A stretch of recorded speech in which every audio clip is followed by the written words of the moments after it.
NDA government అనేది NEET exam ఎలా తీసుకువచ్చింది అంటే తమిళనాడులో చూసుకుంటే ఇంటర్మీడియట్ ఫస్ట్ ర్యాంకర్ అయిన తను నీట్ ఎగ్జామ్లో ఫెయిల్ అవ్వడం అనేది మనం చూసుకోవచ్చు.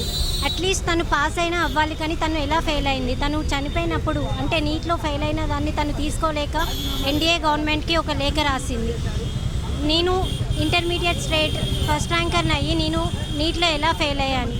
ఏ విధంగా అయితే ఎన్డీఏ గవర్నమెంట్ ఒకే దేశం ఒకే మతం ఒకే పరీక్ష ఇట్లాంటి నినాదాలు తీసుకొచ్చిందో అదేవిధంగా ఒకే దేశం ఒకే విద్య ఎందుకు తీసుకురాలేకపోయింది?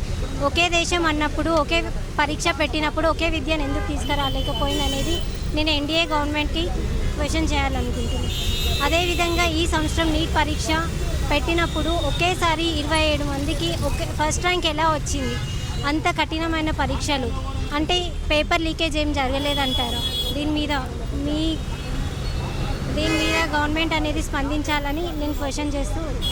నా పేరు అశ్విని. నేను ఈ ఇయరే నీట్ రాశాను. గత 2 సంవత్సరాలుగా నేను నీట్ కోచింగ్ అయితే ఈ నీట్ ఎగ్జామ్ అనేది చాలా టఫెస్ట్ ఎగ్జామ్. ఇది పెద్ద ఆల్ ఇండియా ఎగ్జామ్. ఇందులో 720 67 మెంబర్స్ అంటే 67 మంది రాశారు. అంటే 720 ఎయిర్ 1 ర్యాంక్ అంతమందికి రావడం చాలా కష్టమైన పని.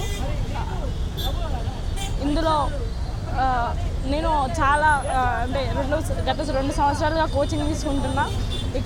ఇలా అంటే నాలాగా ఎంతోమంది పేద విద్యార్థులు కూడా ఎగ్జామ్ రాశారు. అందులో అందరికీ ఇలా డబ్బులు పోసి ర్యాంకులు కొనడం కంటే కష్టపడి రాసిన వాళ్ళు ఎగ్జామ్ చాలామంది ఉన్నారు.